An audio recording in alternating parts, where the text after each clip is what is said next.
Well, I'm really excited here at the Meaning Code today to be with Chad. And Chad and I had an opportunity to talk a little bit at the Chino Hills conference, the Quest for a Spiritual Home.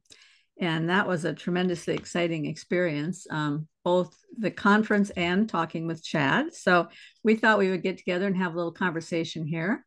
And Chad, welcome. Howdy, how are you? I'm good. Yeah, So we have probably a lot of things that we can talk about, including the conference, but maybe it would be good to start with letting people get to know you a little bit. Do you want to talk about yourself? sure.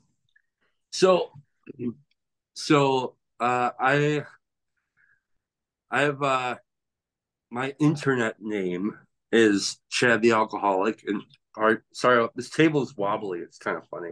Can you tell? Well, It's when you kind wobble it, I can tell, but when you don't wobble it, it's okay. of so okay. So I'm gonna be 40 years old soon. I do tile work as a day job, as a career. Um, I'm a husband, and I have a couple puppies, Rigsby and Dolly. And I'm also a recovered alcoholic through Alcoholics Anonymous. And I um, I found your channel by first. It's like this weird thing that a lot of people who seem to be gathering in the corner, this little corner. Um, it started with a friend of mine introduced me to Joe Rogan, and then I was really intrigued by Joe Rogan. The first episode I ever listened to was Nicholas Christakis Oh, was being interviewed by him, and he had this really great book that I went out, and it's like the first book I got on Audible, which is called The Blueprint, which is I thought it was a really great book at the time. I'm wondering what I'd think about it now, but I think it was really good. And that kind of set me off on this journey where uh, one day I was pulled up to the detox. A buddy of mine and a guy who was my best man at my wedding, we go into a detox facility every Sunday and uh, try to do some step work and with some guys. And he's listening to something in his car, and I pull up and I'm like, "What is that?" He's like, "Oh, Jordan Peterson." I'm like, "Who?" He's like, "Jordan Peterson." So the reason why he's like little like leery on telling me is because and as an AA member with fellow AA members, we try to steer away from getting into talking about politics or religion or things like this because it's different between him and I because we're best friends and um but like in a meeting or as a group, AA has no position at all, has no opinion on religion or medicine or politics or any of that stuff. So, but he's like, "Oh, it's Jordan Peterson," and I was like, "Okay." So I started listening to Jordan Peterson. Uh, was really intrigued by the biblical series, um, and from there, I spent.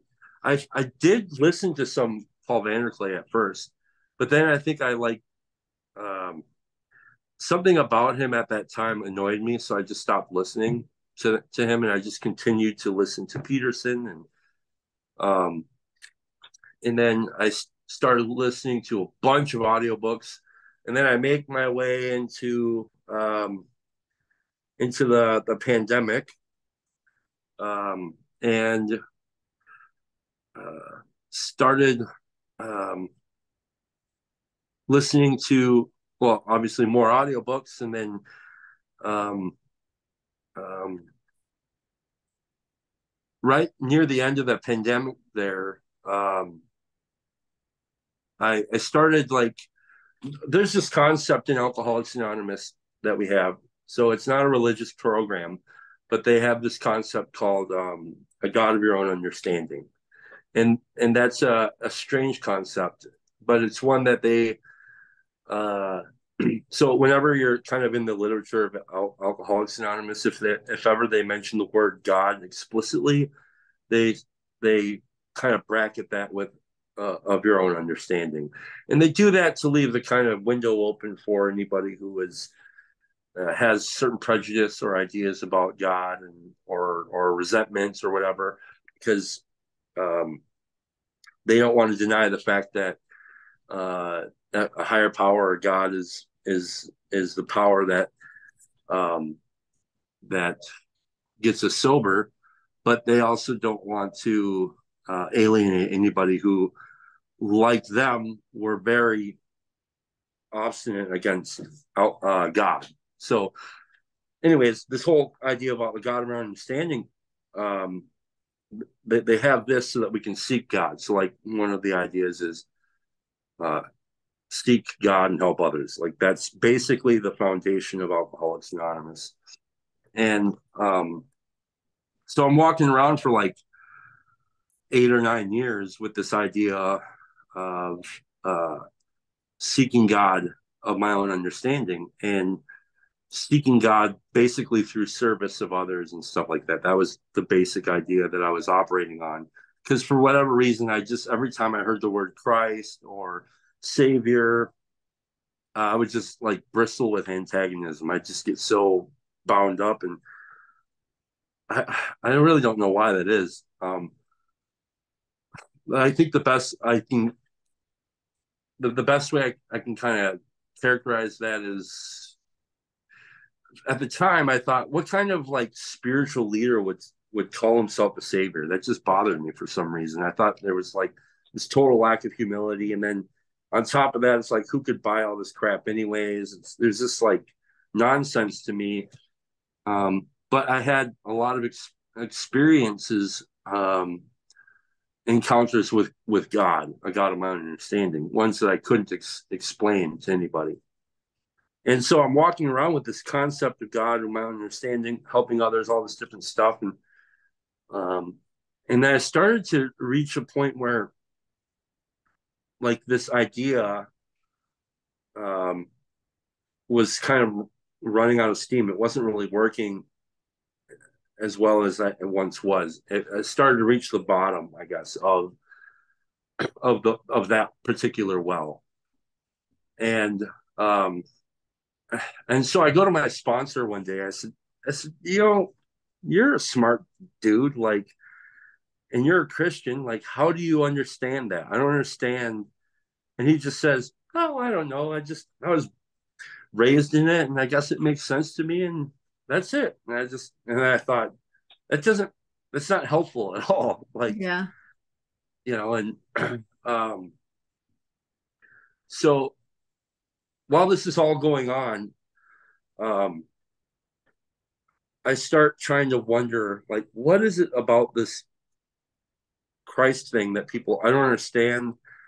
Like, like, but I also knew, like, in the past, I had made particular judgments about other literature without ever reading it, and realizing, like, that I was walking around as with this bundle of prejudice, which is um, uh, to have an opinion about something without any actual experience or not based on actual facts. So I'm just kind of like sardines, like I have all these opinions about sardines, only I've never had them before, which is fine with sardines. But when it relates to other things that maybe are important, maybe it's not so good. But basically, my whole life is characterized with this attitude of prejudice. It's just how I am. And I recognize that in myself. And so um, right around this time, I started seeing, like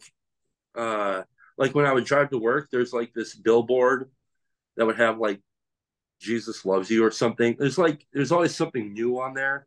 There was a business right around that same area that would post these. They would have these. They would pay for these really huge banners, and they'd be a new one like every week that would have something about God on there. And I was like, thinking that is weird. I'm like having this weird, like, oh, this is kind of weird. And and right around that time, Jordan Peterson had come back to um, have one of his early conversations with Jonathan Peugeot, and um, I just identified so much with, like, I felt like I was right exactly where Peterson was at. You know, like he's like wants to believe, he doesn't know how. He's like, maybe I don't know, I don't know. And so what I ended up doing is I remembered when a friend of mine had told me a few years before this. He had said, if you ever read the Bible, just read the red words. And I knew what that meant. And so when I decided to actually seek and to try to understand the Christians better, I found this audiobook on YouTube called The Complete Sayings of Jesus Christ in Chronological Order, which I actually bought the actual book. It was written in like 1927. Um, so I'm listening to this book while I'm at work. And the first thing that kind of was a chink in my armor was after the first couple of miracles he does, he tells people, don't tell anybody I did this. And I thought, that's what's that? Like, that's weird. Like, I didn't know that happened. And so something started. I was like, well, that's interesting. And as I'm listening, I get to Mark 5, and the story, I hear this story. And so like this, so right again, like right around this whole time while I'm doing all this seeking, I'm thinking, what is it these Christians have that I don't like? I don't understand. Because I'm doing on the ground work every day. Like, and I would go to churches once in a while to listen. And I would think, but what are these people doing like Sunday to Sunday? Like, what are they doing those other days? And I'm like, but they seem to have something. I don't know. It was like I felt like they were on the other side of the glass or something. Like, we're in the same realm. I'm doing everything you're doing, but somehow you see something that I don't understand. So I'm listening to this story in while I'm at work, and and I stopped the story, and I would pause. I was like, what the hell is that, dude? And I pressed rewind, and I listened to it again, and by the time the story was over, I was on the other side of the glass, and I don't understand how that happened. You know, like I had like all of the questions I had about virgin birth and ascension, all these questions were just poof, they just disappeared. And um and like it's just, I still to this day I don't really know how to explain it, but What was the story in Mark 5? it was the story of Legion. And um uh so I, like when I try to examine it, looking back on it, when I really identified with the Legion dude, because I just thought, well, yeah, he's like me. He's like an alcoholic. He's got all these character defects, all these demons, and nobody can tell him what to do. They can't hold him. He's like the lowest of the low. You know, he's living on a pig farm where the tombs are, and that's a place where, like, if you're like that, you're persona non grata. Like, nobody has anything to do with you. And I thought it was also strange that when he meets Christ, he calls him by his name, even though he's never met him before, which I thought was, I mean, interesting. And then he asked him the question like, what am I supposed to do with you? Well, I had that same question. And then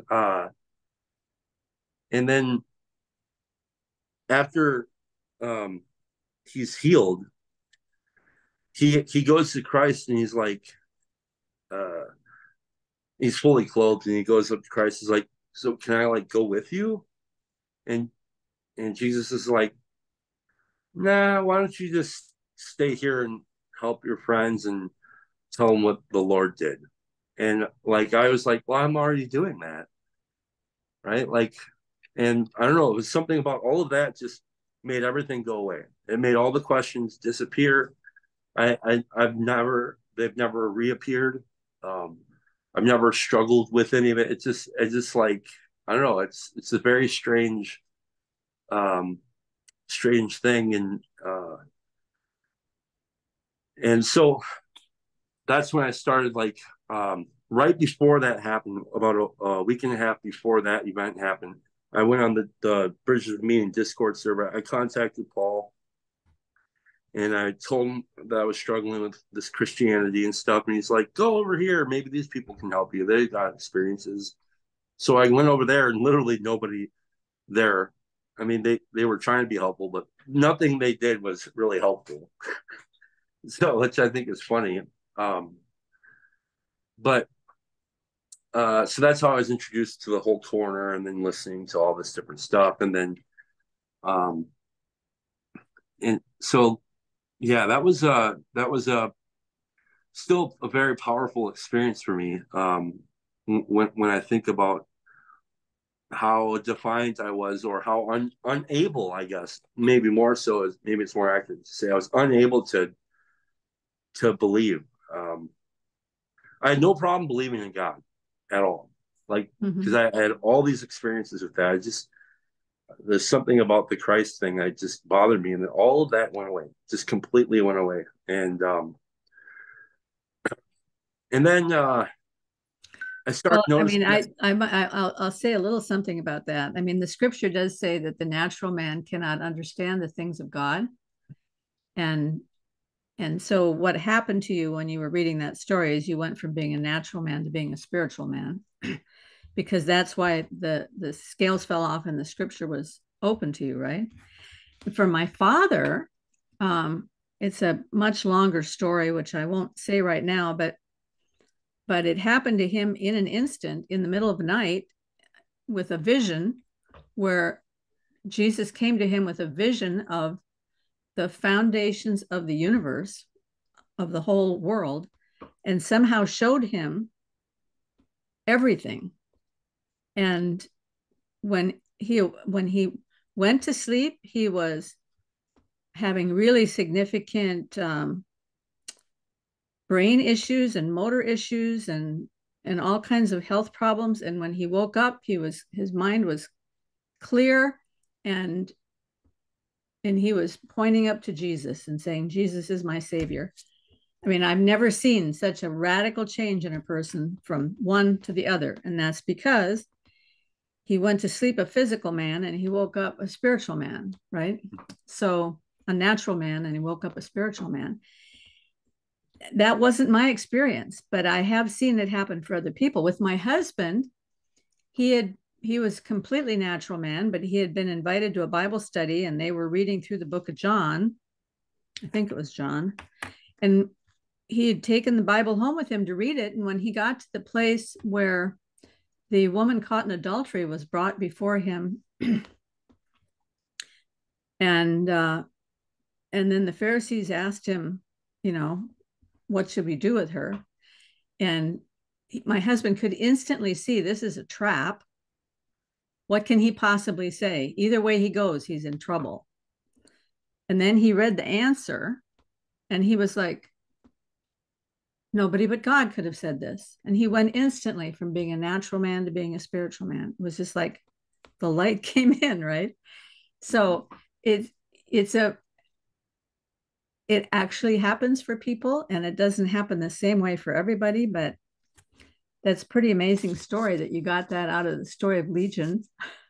Yeah, it's and then so what's weird about that is, so like later on hearing like Jonathan Peugeot talk about when the Desert Fathers talk about when you have these massive spiritual experiences, just let them go. They're not like they're fine, but you can't live on them. Yeah, And that makes total sense to me. I mean, yeah, that's that's totally true. yeah, because yeah, it's really strange because like I don't know, I found it more difficult. There's like this level of difficulty with um, the responsibility, or the I don't know, the whatever this is that I have to carry now. It's like it's weird because like I before this happened, I was like I would I would meet like I was sponsoring a lot of men for many years, and I was the kind of guy where if my job had me starting at 8 o'clock in the morning, I'd go to the halfway house and meet a guy. We'd go to McDonald's, sit there at 6 o'clock in the morning. We'd read and do stuff work, and I'd help him find God. And um, or if my job was started at 6 a.m. and I was done at 2, I was out at the halfway house at 4. Whatever it is, like I was very plugged into that, and that's where God had me at that time, and so, but since then, like it's been more difficult. It's weird. It's been kind of weird being. That's why I don't even like to say I'm Christian. There's something about it that's off. I don't really know. I hear a lot of people saying that. I don't know if we're all saying the same thing when we say that, but there's um there's something off about that. But uh um I found it more difficult to uh feel the earnestness of uh of service since being Christian. And I don't know what that's all about. There's like almost like a complacency that has come along with it. Um, and maybe that's just a matter of like, so since all that happened, we ended up, my wife and I, um, we bought a house, and we're like 20-30 minutes further out from where we were before. So it's, and and then being a husband, and that's new, and doing it's like it's just a new season of something completely new happening, and then wrestling with all of that while trying to still be of love and service to my fellows. And um, it's like, I don't know.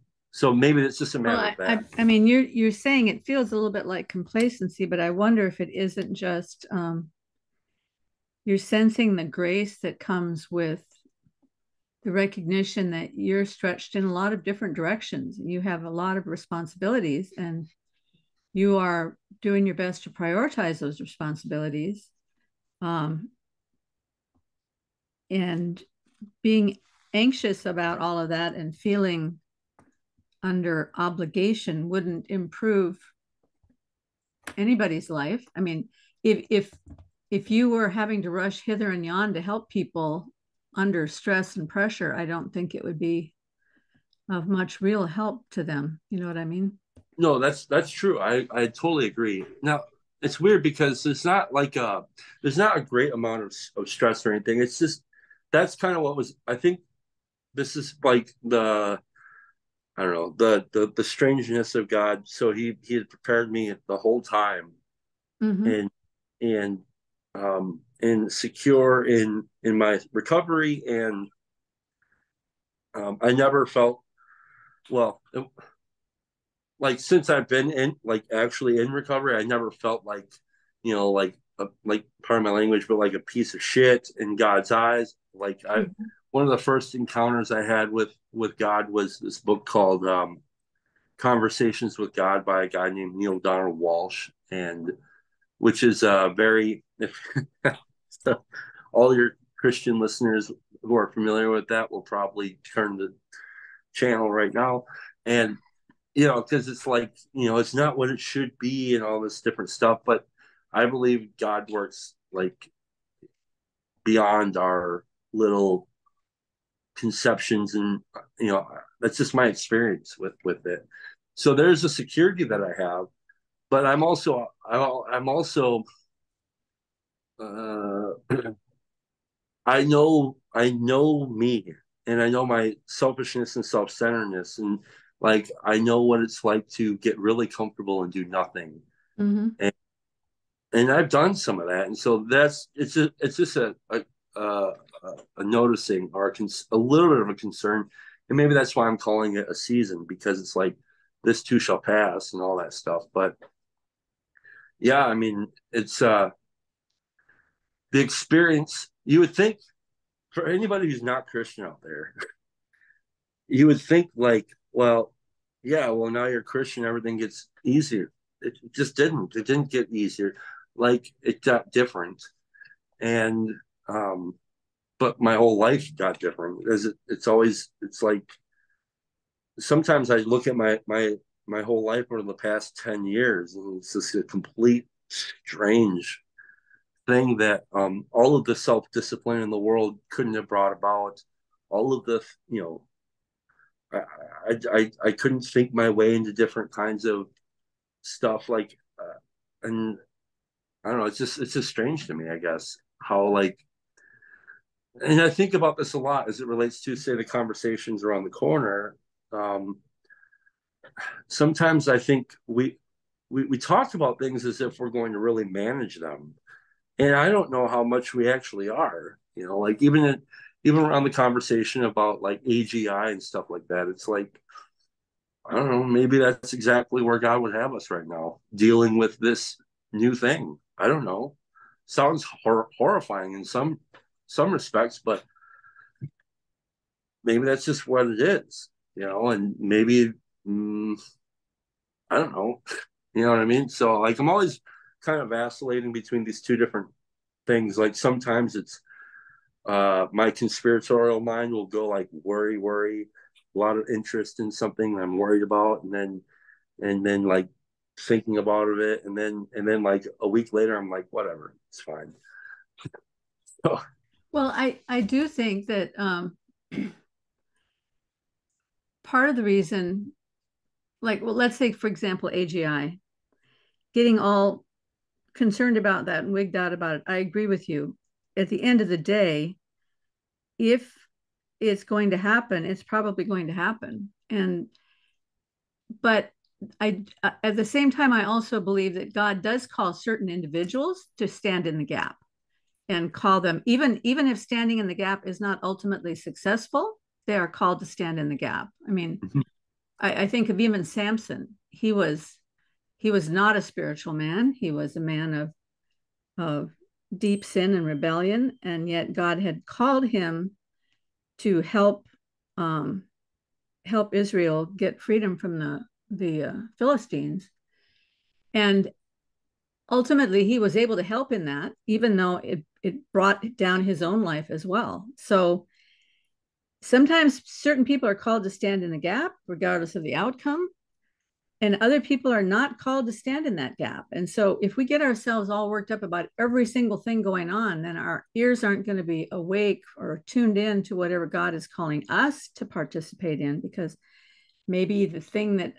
I'm prepared for is a different thing than the thing that somebody else is prepared for. And that was a long, hard learning for me, because I was always the one that wanted to get the flag and get out in front of everybody and say, come on, let's go do this thing. But I was always taking on every battle, and I wasn't suited for every battle. And, it took me a long time to figure that out. And, mm-hmm. and I also have a kind of a conspiratorial mind that can easily get very enticed by certain ideas and follow them pretty far before I sort of wake up and smell the roses. That's because at the end of the day, God is good, and he's got us well in hand, and um, he has a purpose somehow in these things. It's really hard to understand how all that works, but that doesn't mean that we're supposed to sit by and let evil take over, because we are called to stand in the gap. But it's the particular gap that we're called to, I guess, is what I'm trying to say. I Yeah. also wanted to say something about the thing where you said a little while ago about hesitating calling yourself a Christian. Mm-hmm. And I think that's because the meaning of Christian has changed so much from the original biblical meaning of Christian, Mm-hmm. which simply meant someone who followed Christ and wanted their life to be in him and him to be in them, and that was it. But over time, the meaning of Christian has come to mean, it's a pejorative to say, well, you're not acting like a Christian. And what they Right. mean is that a Christian is supposed to act in a certain way. So it can be used as a trap, you know, by anybody who just wants to say you're not acting like a Christian. Well, what is a Christian supposed to act like? A Christian is someone who has been transformed by Christ, but that doesn't mean it always is going to show up in every single action that we take. Right. But if you, I think it was C.S. Lewis that pointed this out, that the word gentleman used to have a specific meaning. And what it meant was a man who had land, who owned land. And owning land gave him certain responsibilities, but that was it. Now, gentleman has this meaning of you behave properly, you walk on the right side of the street with a lady, you open doors for her, you know, all these little rules that have gotten attached to it that have nothing whatever to do with the actual meaning of the word. Right. So it is a little incautious to call oneself a Christian nowadays because you don't know if somebody calls up some picture of some political crusader or, you know, somebody who holds a lot of wacky ideas and is in a cult or whatever. So, Well, I think what has me pausing about it is uh, kind of the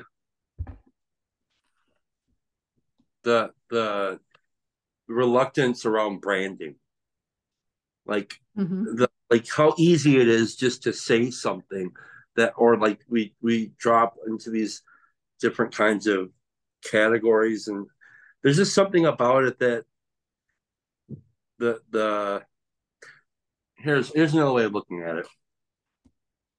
When I would when I would call up my sponsor with worry, I'd be worried about something. I'm not, I'm feeling like a piece of crap. I'm not doing great or whatever. I don't feel like I'm doing great. And he would say, I'm not worried about you. Your feet are moving. And he's like, I don't care what you say. Like, because no matter what you say, your feet are always going to be louder than anything you could say. Right. And so like, that concept of, I never want to use this as like a virtue. I'm virtuous Christian, like Mm-hmm. hopefully it will be apparent um in some way that there's something good about me, or good, you know what I'm saying. It's not going to be, and it's not going to be about me either. It's going to, you know what I'm saying. It's hard to explain this, but it's just so easy to this guy's that, this is this, and that's that, and there's it's like I'm kind of annoyed with that whole thing, um, because the, we can become parrots around a lot of stuff, and Mm-hmm. like kind of sick of parrots, like I think that's kind of how we're in some of the trouble that we're in now, is just all this quick easy language, parroting. We don't even like examine the words that we use, and it's we just say stuff, and it's just so easy. And then, like, given that, then I can just kind of rest and chill and not do anything. And so, um, I know that I was captured. The way I say it is, I was captured by Christ. That's it. Like, that's the best way I know how to say that. Mm-hmm. Um, because like I'm of the firm belief that I can't unsee what has happened, and that's the other thing. Sometimes I think we talk about deconstruction and different things like this as if like it's just an act of will, and I don't think, at least I'm not really familiar with anybody who has deconstructed out of an act of their own will to walk away. Now, I know that people have walked away from the church for whatever reason, or walked away from their spiritual practices for whatever reason, but I don't for a second believe that they stopped believing. Um, uh, but that's just my experience. Maybe that, I hope that never happens, right? Like, I hope Mm-hmm. that one day it just goes away. Um, but so yeah, this is something to do with that. I'm not ashamed of that I was captured by Christ. It's been great, but it's like I feel like it makes it so small to say I'm a Christian, and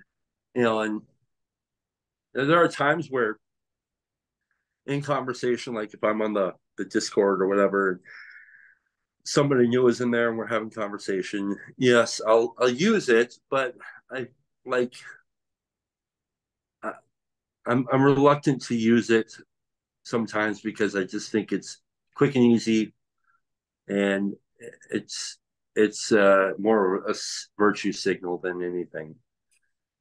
Yeah, I can totally understand that. So, do you want to say anything about why you wear this headgear when you're on the videos? Yeah.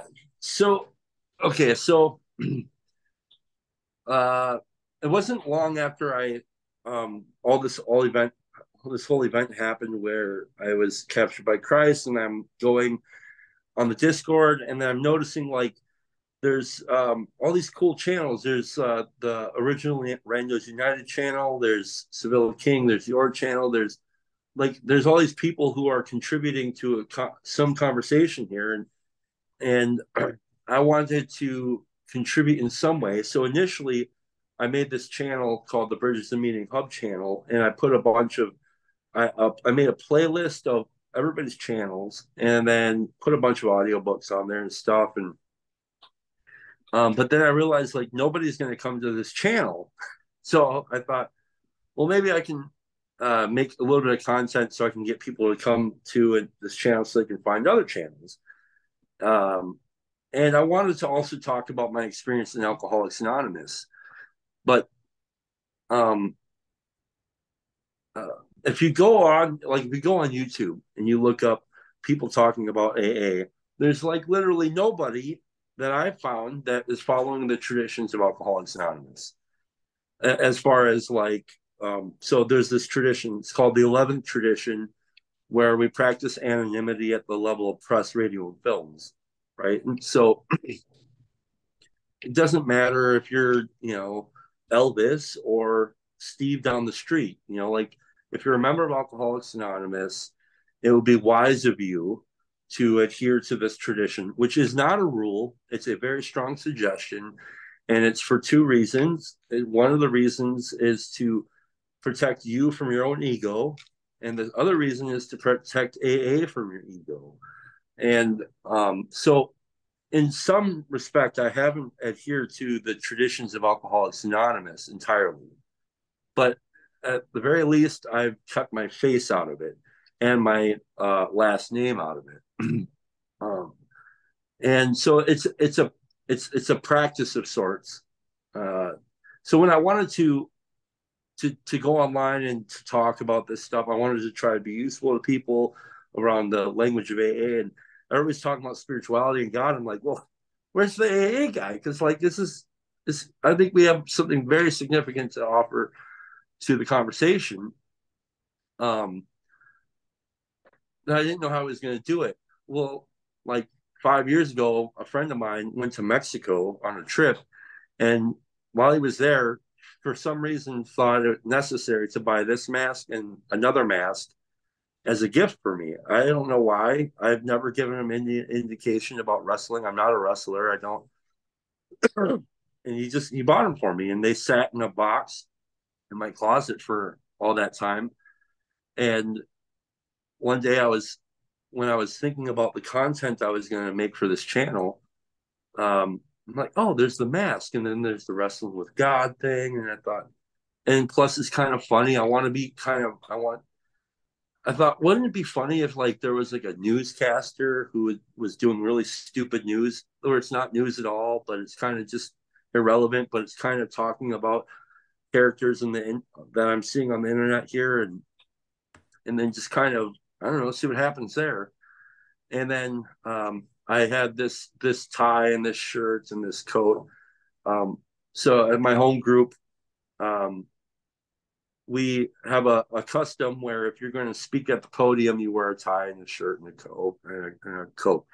And so I thought it'd be funny if I just mix those things together, and then I can make this character, and I can just be Chad the alcoholic, because that's me. I'm like, um, this strange character, who takes spiritual matters seriously, but doesn't tries his best to not take himself too seriously, which I fail at often. But so that's where this whole thing comes from. It's trying to adhere to the 11th tradition of the 12 traditions of Alcoholics Anonymous, which are all these they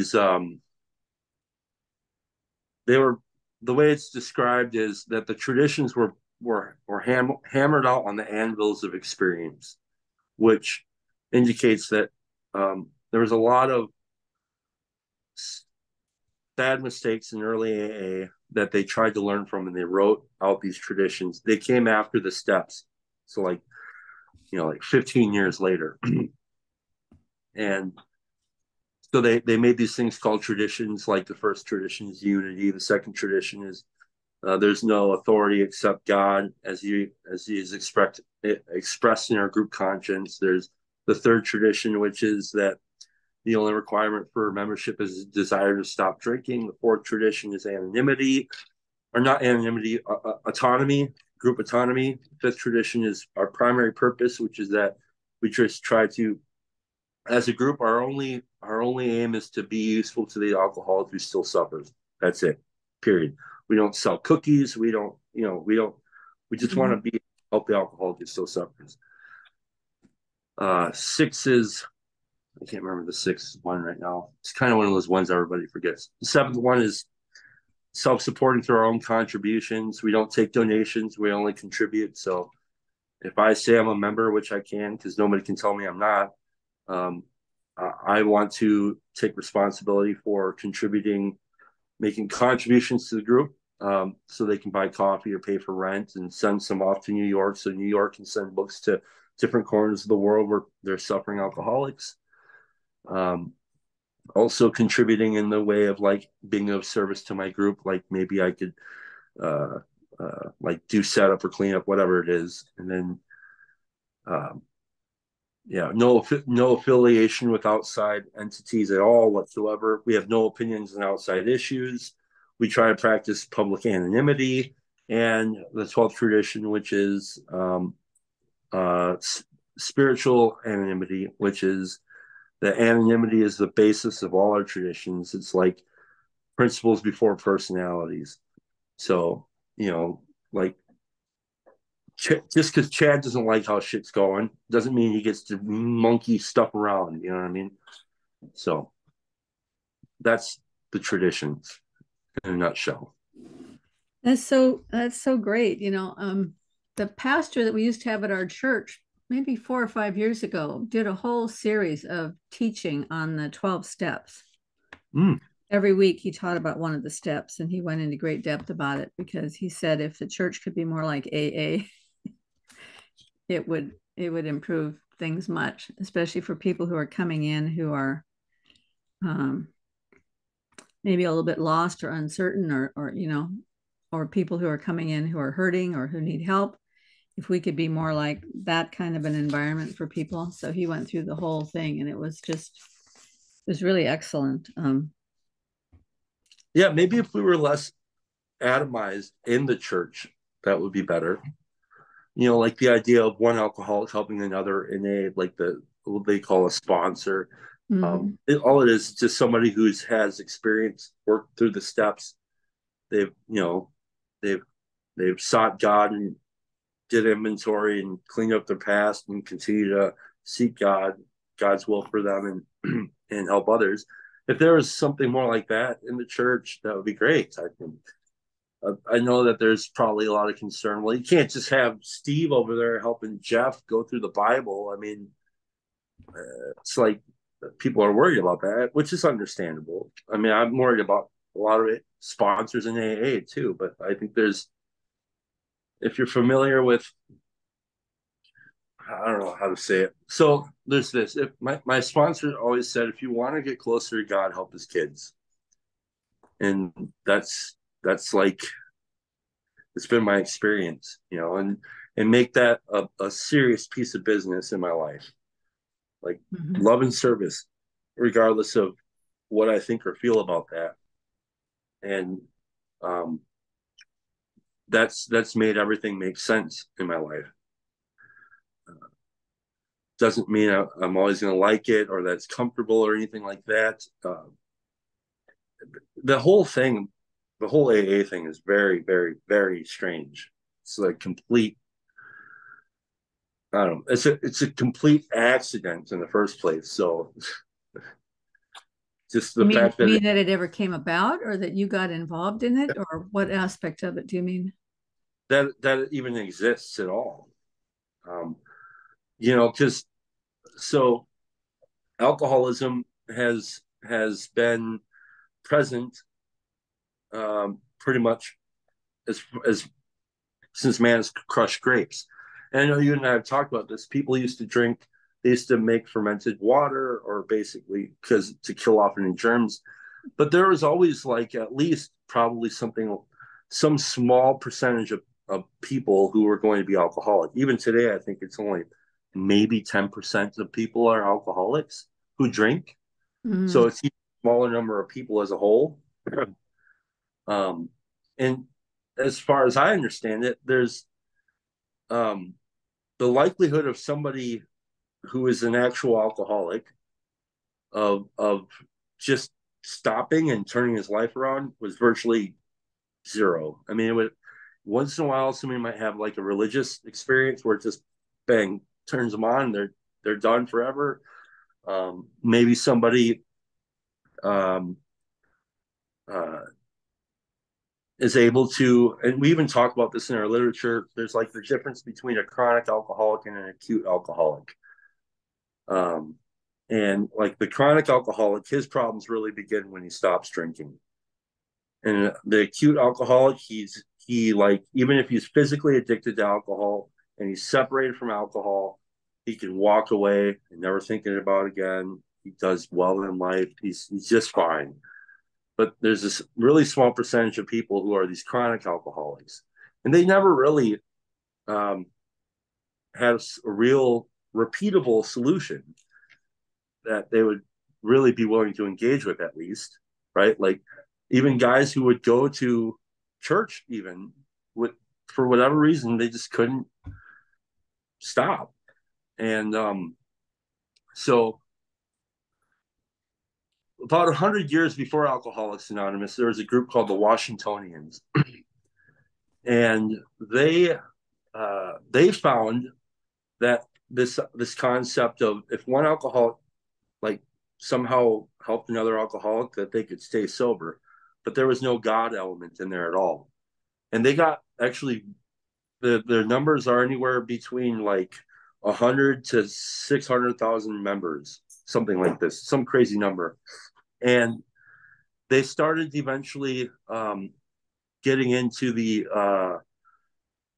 abolition, like poking their noses into conversation on abolition and teetotaling, and they poked their noses. That they didn't have a primary purpose. So their initial thing was we're going to help each other, and then they started to fracture. And before you know it, they went bang. They were done overnight. They're just completely gone.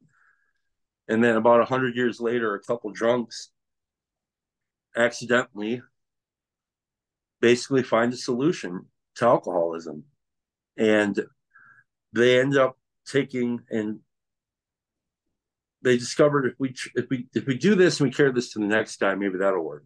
So they got a third guy, and they started to do this. And over the course of 3 years, they decided to count how many people were staying sober, and it was about 42 people were staying sober. And for them, it was like discovering a new continent. It was like, what? This is crazy.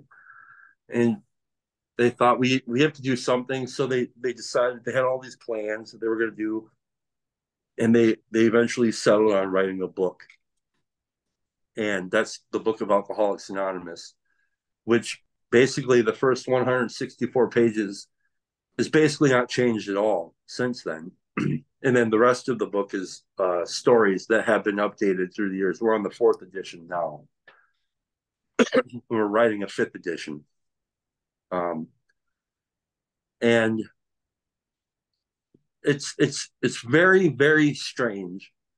That's what I mean. Like it's almost an accident. The fact, if you look at thousands of years, virtually no repeatable solution, and it wasn't like people weren't trying. They were trying to find ways of combating this thing, and then basically by accident, or I would say, this is completely handed down by God.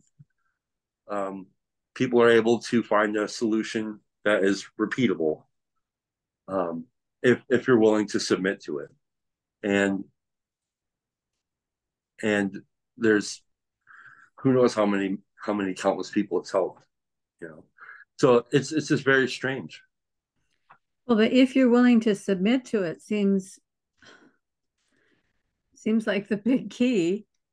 Mm-hmm. So, I mean, that has a lot of implications. One of the major implications is that people usually are not willing to submit themselves to something that they don't, for some reason, trust. So, what is it that makes people willing to submit themselves to the group?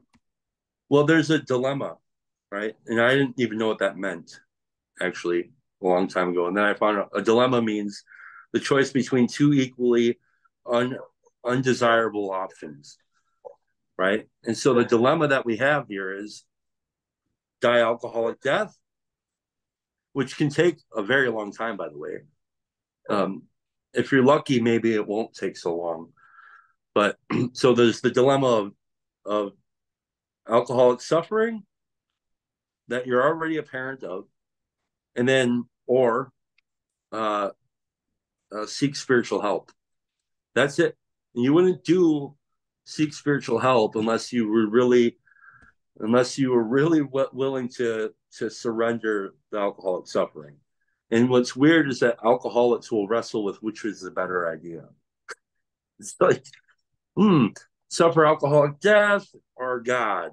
How bad is the alcoholic death? And so, like, that's it. That's what it takes. And like, so there's no like perfect way of doing the steps. There are no rules in AA. Nobody makes me do anything. Even the traditions themselves are merely suggestions. Um, uh, I have to come to a place where I'm unwilling to suffer in the way that I've been suffering, and I'm basically out of options. And I'm like, screw it, whatever. When you surrender in a war, right? Like when Japan was demolished, they didn't have like they had no other options. They had been firebombed for like at least a week before that, and then they had two nukes dropped on them, and like nobody's happy about surrender. But what they did is they signed their complete surrender. They laid down all their tanks, all their guns, all their soldiers, all the things that they would have to defend themselves and say, all right, what do I do next? And that's what a surrender looks like as an alcoholic. I have all these things up here that are trying to justify and defend me and why I deserve this or what those bastards did to all this crap. And I have to surrender. Well, so it seems to me that baseline, what you're doing is choosing life. So why do some people choose life and some people don't choose life? Got me. We've been trying to. Our book would say, because it asks the question, right? So like even going into detoxes and stuff, everybody has a lot of people have the same question, which is, but why me? Why am I alcoholic? And you would think that that's like the most important question. But I have found, and those of us who have recovered have found that it's not a relevant question whatsoever. Mm-hmm. And so even our literature says we don't know, we can't solve the riddle. Doesn't make sense. It's kind of like if your house is on fire and the fire department comes to you and says, here's the hose, take the hose, point it at the house, turn the water on. Only you can do this. And then you're holding the hose and you're like, but why is my house on fire? Why is it me? Well, who started the fire? It's like, who cares? Put the fire out. But alcoholics will stand there looking at their house burn until the end. Who knows why? Mm-hmm. We would say another way of looking at it So we look at alcohol as a symptom, and that the real trouble is that selfishness and self-centeredness, that's the root of the trouble. And like in today's culture, people hate hearing these things. They think it's a pejorative to say that you're selfish and self-centered. It's like, no, just if I'm really honest about my situation, and I've really, even if I have a glimpse of the truth about me, that will be a very true statement. um, and so today, still, my all of my difficulties revolve around selfishness and self-centeredness, all of them. There's not one that isn't that. That seems to be pretty central to the human condition, though, not That, specific to alcoholics, right? that I agree. So it just happens to be that alcoholics have for whatever reason, a predisposition that that can trigger alcohol as being one of those things that, like everybody looks for some way to cover up their problems. And some of those ways are less obvious than others. Some of them, like smoking or they all lead to death one way or another, I guess. But smoking or overeating or sexual addiction and then there are other ones like even gossip can be something that people use to make themselves feel better or narcissism or any of these things can be the thing that keeps you from noticing your own selfishness and self-centeredness. So yeah, the why me is kind of an irrelevant question because it's all of us. That's It's right. just all of us have a different medication that we use. That's right. And like, so my sponsor would call that a misdirected search for power. And I can still do that today, and um, so like the word powerless is in the book of Alcoholics Anonymous only one time. And you would think that like it would be in there like, hundreds of times, but it's it's it's like that's the whole thing. It's like or another way of talking about it would be a spiritual malady. I have this spiritual malady, which is separation between me and my fellows, separation between me and God. I have this perception of the world for some reason. I just feel disconnected. And this is this gets into a lot of things because there's like people will say, oh, it's trauma or it's predisposition, or I disagree wholeheartedly because I know plenty of alcoholics that had great lives growing up, that had really loving parents. They were in churches. They just had this for whatever reason. They had this spiritual malady, and which just means like if you look on your cell phone, you have that little battery icon, and when the power is getting lower, right, and that's powerlessness. This is how I understand it. Not all alcoholics do. They want to complicate it with a bunch of other crap. But I just look at it like my spirit is feeling like I need something to get me connected to the world. And I know that alcohol will give me that feeling. And so I'm powerless over alcohol because it's a power greater than myself. It fills me up. It helps me feel connected. I wasn't somebody who drank to escape. I knew there was no escape. But I drank because it helped me get connected. Now, at the end of my drinking, I would have said I was drinking to escape and all this crap. But the way I look at it now is no, I was drinking to feel something, to be connected with people, to feel like a person. And so the powerlessness thing, right? So I feel like I'm just kind of like feeling more and more disconnected from the world, and alcohol helps me get connected. The problem is once I start drinking, I can't control how much I drink. And then the other problem is like when I stop drinking, and I mean it really, really this time I mean it, I can't stop starting. Like the second I put it down, the clock starts ticking until I pick up again, even though I know wholeheartedly that it's not going to happen again. Right? It's this weird thing because like I don't know how to fill myself up with power.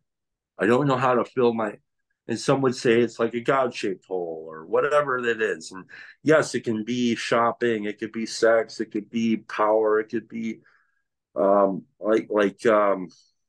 whatever. Name the thing. It doesn't matter. It doesn't matter. It's a misdirected search for power, something to help get me connected.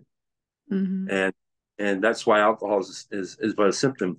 Now, yeah, I believe you. I think it's the human condition, basically. Um, what's different between what AA has and the human condition is that I'm connected directly with alcoholics who have Mm-hmm. been exactly where I was. And I found a way out. Then I've been given a responsibility, not a rule, but a responsibility, and I feel compelled to help you because you asked. Regardless of what I think about you or who you are, what doesn't matter. It doesn't matter. Mm-hmm. You know, Hitler walks into the room of Alcoholics Anonymous and says, I'm suffering from alcoholism. Please help me. It's my job to set aside what I think I know about the person and just help them. I don't have to be their buddy or anything like that. I just have to show them what was shown to me. And God will do all the rest of the heavy lifting. Mm-hmm. Um, but like people, and you said trust, it's like, you know, they don't trust, a lot of people don't trust and they don't stick around, like, and for whatever reason, we have attitudes that are driving us around. There's a guy I just met like a month ago in the detox, and man, he was like not doing well. And he says, "Can I have your phone number? I want you to sponsor me. I'm willing to do whatever it takes." And I said, "Great, call me every day." And he calls me every day for about a week when he gets out, and then he calls me every other day, and then maybe every 4 days, and then he says, "Geez, man, I drink again. I don't understand what the deal is." And I'm like, "I know what the deal is. You weren't willing to take a simple direction. Just call me. I don't care if you call me and say you're a piece of shit and then hang up on me. I don't care. I just want you to take an action. I want you to take, in this case, this little action. It's not the you calling. It's not the what we're going to talk about that's going to um, provide a power. Mm-hmm. It's you're surrendering and taking the humbling action of taking a suggestion from somebody else that's going to give you some little bump of power that you're needing for that moment. Right? It doesn't originate in you. It's basically that's the submission it takes. Mm-hmm. As simple as that is, but we're so complicated that I won't even call a dude for us 1 second. And I told him right out, I said, I don't care if you call me and say you're a piece of shit and hang up. I don't care. I just want you to call me. You Mm-hmm. still would do it, and it's very, very, that's me, by the grace of God, there go I, and all that good stuff. That's, why? I don't know. I think the best explanation I can come up with why am I alcoholic is because I'm uniquely crafted to help another alcoholic. That's why I'm alcoholic. God will use the power of alcohol to bring me down to my knees that I might seek him. That's it. I don't know how to say that. I don't know. It doesn't have to be more complicated than that. Mm-hmm. Yeah, I think that's a beautiful picture actually, because we can see people who are struggling so long and keep thinking, well, why can't they just turn around and why can't they just, find an answer? Even if it's not alcoholism, maybe it's something else. Or let's say somebody deconstructs and they walk away from Christ. And Mm-hmm. you can watch that and you can think, they could just turn around right now. Well, yes, but God may have something in store for them in this journey that they're on that later is going to be a powerful part of the way that they are able to help other people. Right. We can't see that. We have no way of knowing what God has in mind. So um, that's not to say that I don't think we should be there and love people and talk about Christ, but I don't think it pays to get all worked up or angry or frustrated with people who aren't doing what we think they should be doing because God may be doing a work in their life that we can't see and we have absolutely no idea what it is, right? That's been my experience. If you would have asked me 2.5 years ago um, of what my idea of God was, I would have said um, God could and would if He were sought. That's it. That was it. If you would have told me that, I would have had this whole conversion thing happen. I would have thought that you're absolutely insane. Like there and so yeah, who knows? Now, like where I still get frustrated though is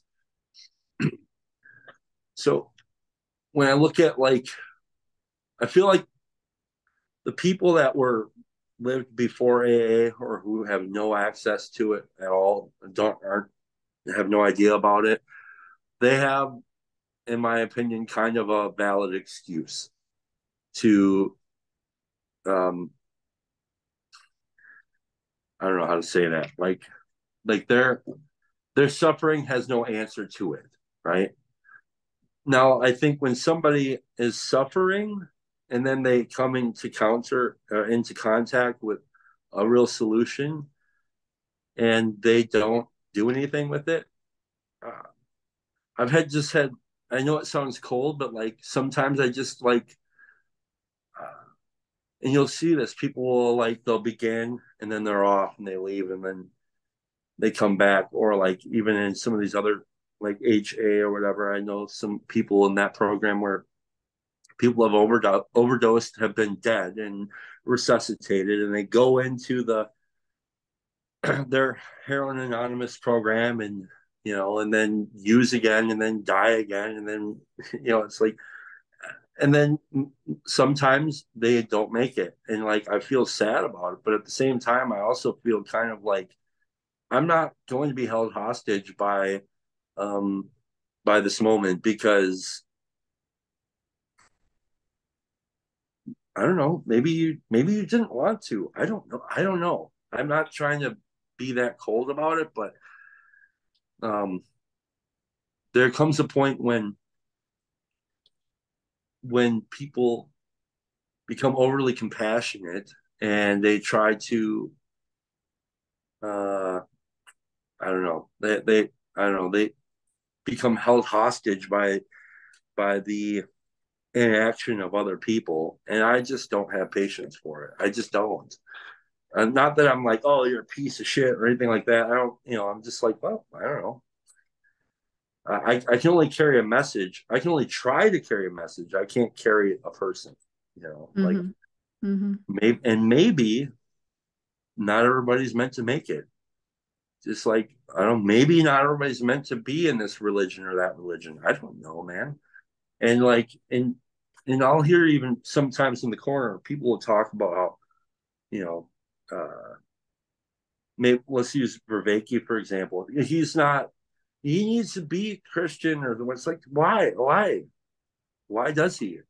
And who are you to say that he isn't already? You just don't know it. Like in the same way, like maybe I was for like the last 10 years and I didn't know it. I have no idea. Mm-hmm. Like whose timeline are we running on here? You know. So that's my little simple Yeah, thoughts. and I also think the timelines run backwards. There's a lot of discussion going on about free will, even in the scientific community. Do we have free will? Do we not have free will? And aside from our particles having momentum and trajectory and all that, and supposedly, if you knew where every particle in me and my brain and my body was at any given moment in time, you could tell everything I'm going to do for the rest of my future, Mm-hmm. supposedly. And add to that the fact that I've had all these experiences in life that have influenced my decision making. And I've ingested substances throughout my whole life that might influence what things I'm most attracted to and less attracted to, and so forth. So all of that is influencing every decision that I make as well. But Michael Levin, bless his heart, said something really interesting a while back. He said, maybe your free will in the moment is compromised by your experience and by your particles. But your free will over time past, you had many, many, many options of choices to make in the past that could have prepared you for this choice today in a different way than you are prepared for this choice today. Mm. So, so the very first choice, let's say to drink alcohol, that was a choice somewhere in the past. The very first choice to use heroin, that was a choice. That choice was based on some previous preparation that people had made in their lives of little choices that they had made, all leading up to that choice. You know, the choice not to finish high school is a choice. Um, Especially in this country where every effort is made, maybe not. I mean, there's a lot of schools that do such an abysmal job of education that it's understandable that somebody wants to get out of there as quickly as possible. But for the most part, people have the option to finish high school. A lot of them make a choice not to for whatever reason. That choice was probably determined by past experiences that led them up to that moment, right? Yeah. Well, was that your experience? Well, so looking at it's weird because a couple of years ago, for 3 years, I was in this apprenticeship class, and just as it relates to school, um, and I would do really well in class, like in the shop portion of the class where I get to work with the tools and do stuff. But I started to notice something like when we were actually in the classroom setting and the teacher was talking and stuff, for the life of me, I could not stay awake. I tried so hard, and it wasn't because I wasn't like I was interested in what he was saying. I know this is important. This is my career, but I just couldn't. Like I was just be like always getting really heavy eyes and um, which is very weird because I started to remember that's weird because I always when I was in class as a student in middle school and elementary school and high school, that was me all the time. And I always thought that I was just a bad student.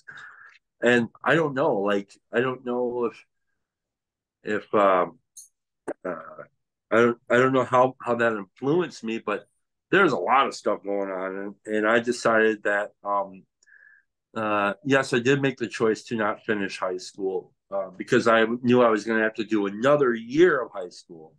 But if I just dropped out now and I did this other little HSED program over at the tech school, I can get my diploma before I would even have gotten it before. So that's what I did. Well, but you still got a diploma.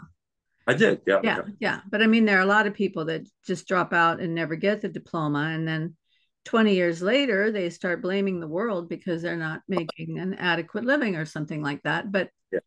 But, and it sounds harsh that choices have consequences. I mean, I carry around a lot of extra weight because choices have consequences.